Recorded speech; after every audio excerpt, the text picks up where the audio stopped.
Good morning class. मैं doctor Prem Bafna, GHS government college Sujangarh, BA part third political science, paper first, पाश्चात्य प्रतिनिधि राजनीतिक विचारक, यूनिट फर्स्ट, चैप्टर है प्लेटो। और आज के लेक्चर का टॉपिक है प्लेटो का साम्यवाद का सिद्धांत। प्लेटो का प्रमुख उद्देश्य न्याय सिद्धांत पर आधारित एक आदर्श राज्य की स्थापना करना है। प्लेटो का मानना है कि इस महान उद्देश्य की प्राप्ति के मार्ग में तीन गंभीर बाधाएं हैं: अज्ञान, निजी संपत्ति और निजी परिवार। इन बाधाओं को दूर करने के लिए प्लेटो ने दो प्रमुख साधन बताए हैं: शिक्षा और साम्यवाद। प्लेटो का विश्वास है कि शिक्षा के साधन द्वारा अज्ञान पर विजय प्राप्त की जा सकती है, परंतु इसके साथ ही प्लेटो को यह भी आशंका थी कि शिक्षा द्वारा शासक वर्ग में जो सुसंस्कार निर्मित किए जाएंगे विपरीत पर्यावरण में समाप्त हो सकते हैं। व्यक्ति परिवार और संपत्ति के लोभ लालच आकर्षण में फंसकर निजी स्वार्थ को सर्वोच्च प्राथमिकता देते हुए सामाजिक जीवन के प्रति कर्तव्यों की उपेक्षा कर सकता है। अतः संरक्षक वर्ग के लिए प्लेटो ने एक नवीन सामाजिक व्यवस्था का सुझाव दिया है और वो है साम्यवाद की योजना। यद्यपि प्लेटो ने अपने ग्रंथ रिपब्लिक में साम्यवाद की अवधारणा को एक क्रांतिकारी विचार के रूप में प्रस्तुत किया है, परंतु उसने इसकी मूल प्रेरणा तत्कालीन यूनानी समाज में विद्यमान कुछ परंपराओं और विचारों से प्राप्त की है। प्लेटो की साम्यवाद की योजना पूर्णतः नवीन और मौलिक विचार नहीं है। उसने इसे तत्कालीन यूनान की परंपराओं व विचार जगत से लिया है और इसे अधिक स्पष्ट और तार्किक तरीके से प्रस्तुत किया है। प्लेटो के साम्यवाद की अवधारणा की क्या विशेषताएं हैं वो देखते हैं। जो पहली विशेषता है न्याय की पूरक व्यवस्था। प्लेटो का उद्देश्य न्याय सिद्धांत पर आधारित आदर्श राज्य की स्थापना है। न्याय सिद्धांत के उद्देश्य की प्राप्ति के दो प्रमुख साधन हैं: शिक्षा व साम्यवाद। जहाँ शिक्षा योजना न्याय की प्राप्ति का आध्यात्मिक व सकारात्मक साधन है, साम्यवाद की योजना न्याय की प्राप्ति का भौतिक व नकारात्मक साधन है। दूसरी विशेषता है मात्र अभिभावक वर्ग से संबंधित योजना। प्लेटो की साम्यवादी योजना को केवल संरक्षक वर्ग पर ही लागू किया गया है। यह व्यवस्था उत्पादक वर्ग पर लागू नहीं होती है। और तीसरी विशेषता है राज्य की एकता की रक्षक व्यवस्था। प्लेटो के अनुसार जब शासक वर्ग की निजी संपत्ति और निजी परिवार होते हैं तो यह वर्ग संपत्ति की वृद्धि और परिवार के हितों की पूर्ति में लगा रहता है और शासक वर्ग में आपसी ईर्ष्या, कलह, प्रतियोगिता ये सब उत्पन्न हो जाते हैं और जो शासक वर्ग के वास्तविक उद्देश्य है उससे वो पीछे उनको छोड़ देता है और इन सब में जनता के हितों की उपेक्षा होती है। परिणाम स्वरूप राज्य की एकता नष्ट हो जाती है। प्लेटो राज्य की एकता की रक्षा के लिए अभिभावक वर्ग के लिए संपत्ति के साम्यवाद तथा परिवार के साम्यवाद की योजना को लागू करता है। प्लेटो ने दो प्रकार के साम्यवाद का विवरण प्रस्तुत किया है। पहला है संपत्ति का साम्यवाद और दूसरा पत्नियों का या परिवार का साम्यवाद। हम देखते हैं संपत्ति का साम्यवाद। प्लेटो का विचार है कि निजी संपत्ति व्यक्ति को स्वार्थी, लालची एवं प्रतिद्वंदी बनाती है और इससे राज्य की एकता और न्याय को संकट पैदा हो जाता है। अतः प्लेटो अपने आदर्श राज्य के दार्शनिक, शासकों और सैनिकों को व्यक्तिगत संपत्ति से वंचित रखता है। प्लेटो ने संपत्ति के साम्यवाद को केवल अभिभावक वर्ग पर लागू किया है। इस वर्ग के संबंध में साम्यवाद को स्पष्ट करते हुए प्लेटो कहता है, सबसे पहली बात तो यह है कि उनके पास केवल उतनी ही व्यक्तिगत संपत्ति रहेगी जितनी जीवन यापन के लिए परम आवश्यक है। दूसरी बात यह कि उनके पास कोई ऐसा आवास अथवा भंडार नहीं होगा जो सदैव ही सबके लिए खुला हुआ नहीं हो। युद्ध शिविर में रहने वाले सैनिकों के समान उनका सामूहिक भोजन व रहने की व्यवस्था होगी। समस्त नागरिकों में केवल उन्हीं के लिए सोने या चांदी का किसी भी रूप में स्पर्श करना, प्रयोग में लाना अथवा संग्रह करना अवैध होगा। इस प्रकार जीवन व्यतीत करते हुए ही वे अपनी भी रक्षा कर सकेंगे और अपने नगर राज्य की भी।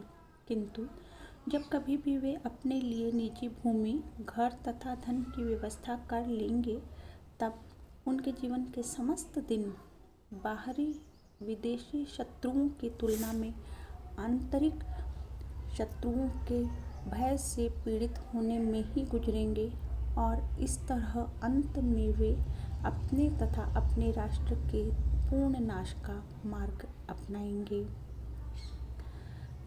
इस तरह के उल्लेख से जो प्लेटो ने किया है, ये स्पष्ट है कि प्लेटो का संपत्ति का साम्यवाद आधुनिक साम्यवाद से बिल्कुल अलग है। आधुनिक साम्यवाद संपत्ति पर सामूहिक स्वामित्व की स्थापना करना चाहता है ताकि आर्थिक असमानता को खत्म किया जा सके और संपत्ति का समान उपभोग संभव हो, परंतु प्लेटो का साम्यवाद संपत्ति के समान त्याग पर आधारित है। इस प्रकार संपत्ति के साम्यवाद के संबंध में जो प्रमुख तथ्य है वो ये है कि इस प्रकार के साम्यवाद द्वारा सैनिक वर्ग और दार्शनिक वर्ग को निजी संपत्ति रखने के अधिकार से वंचित किया गया है और सैनिक वर्ग तथा दार्शनिक वर्ग की जो प्रतिदिन की आर्थिक आवश्यकताएं हैं उनको पूरा करने का दायित्व राज्य का है। राज्य इन दोनों वर्गों के लिए सार्वजनिक आवास गृहों की व्यवस्था करेगा और सार्वजनिक भोजनालयों का प्रबंध करेगा। अब हम देखते हैं कि प्लेटो ने जिन आधारों पर संपत्ति के साम्यवाद की योजना का समर्थन किया है वे प्रमुख आधार कौन से हैं। फर्स्ट पॉइंट है मनोवैज्ञानिक आधार। प्लेटो आत्मा के 3 तत्व या विशेष गुण मानता है, विवेक, शौर्य और इंद्रिय तृष्णा। इन तीनों गुणों के आधार पर प्लेटो ने समाज को 3 भागों में विभाजित किया है, शासक वर्ग, सैनिक वर्ग और उत्पादक वर्ग। प्लेटो के अनुसार प्रत्येक व्यक्ति को अपने कर्तव्यों का समुचित रूप से पालन करना चाहिए और शासक तथा सैनिक वर्ग के लिए अपने कर्तव्य पालन के लिए आवश्यक है कि आर्थिक वृत्तियों का त्याग करें, क्योंकि यदि वे ऐसा नहीं करते हैं तो उनमें विवेक एवं शौर्य के स्थान पर इंद्रिय तृष्णा का तत्व प्रबल हो जाएगा और ऐसा होने पर वे अपने जो कर्तव्य हैं उनका पालन समुचित रूप से नहीं कर सकेंगे। दूसरा है दार्शनिक आधार। प्लेटोवादी दर्शन के अनुसार संपत्ति वासना तत्व की प्रतीक है। भोग की, लोभ की, लालच की, इस तरह की प्रवृत्तियों में अभिवृद्धि करने वाली है। दार्शनिक वर्ग व सैनिक वर्ग क्रमशः आत्मा के विवेक व साहस तत्वों का प्रतिनिधित्व करते हैं, अतः निजी संपत्ति की व्यवस्था उनके आत्मा की प्रवृत्ति के प्रतिकूल है। तीसरा है राजनीतिक आधार। प्लेटो के अनुसार जब राजसत्ता तथा निजी संपत्ति का संयोग हो जाता है तो राज्य का पतन हो सकता है। शासक वर्ग अपनी धन की जो लालसा है उसके लिए निश्चित रूप से राजसत्ता का दुरुपयोग करेंगे। अतः प्लेटो राजनीति व आर्थिक शक्ति के केंद्रीकरण को समाप्त करके शासक वर्ग को केवल राजनीतिक शक्ति देने के पक्ष में है। विचारक सेबाइन के शब्दों में प्लेटो का साम्यवाद मुख्यतः राजनीतिक उद्देश्य लिए हुए था। और लास्ट पॉइंट है व्यवहारिक आधार। प्लेटो की साम्यवादी योजना का व्यवहारिक आधार भी है। संपत्ति विषयक साम्यवाद को वह इसलिए जरूरी मानता था कि राज्य की राजनीतिक शक्ति तथा आर्थिक शक्ति का एक ही हाथों में आ जाना किसी भी रूप में सही नहीं कहा जा सकता। इसमें अनेक दोष छिपे हुए हैं। राजनीतिक एवं आर्थिक शक्ति का एकीकरण जो प्लेटो की आदर्श राज्य की योजना है उसके अस्तित्व को ही संकट में डाल सकता है, क्योंकि इन दोनों शक्तियों का एकीकरण शासक के विवेक को क्षीण कर देगा, कुंठित कर देगा। वह निस्वार्थ रूप से सेवा और कर्तव्य का पालन नहीं कर सकेगा। तो ये सब देखते हुए प्लेटो ने अपने साम्यवाद की योजना का समर्थन किया है। अब हम देखते हैं संपत्ति के साम्यवाद की आलोचना। फर्स्ट पॉइंट है अर्ध साम्यवाद। प्लेटो ने संपत्ति के साम्यवाद की योजना को मात्र अभिभावक वर्ग के लिए लागू किया है और उत्पादक वर्ग को इससे बाहर रखा है। प्रोफेसर बार्कर ने इस दृष्टि से प्लेटो के साम्यवाद को अर्ध साम्यवाद कहा है। सेकंड पॉइंट है राज्य की एकता को खतरा।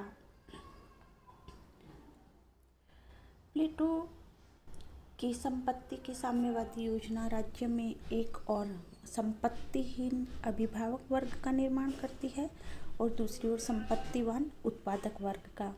इससे राज्य में दो वर्गों का निर्माण हो जाता है और संपत्ति की दृष्टि से संपूर्ण राज्य दो विरोधी वर्गों में विभाजित हो जाता है।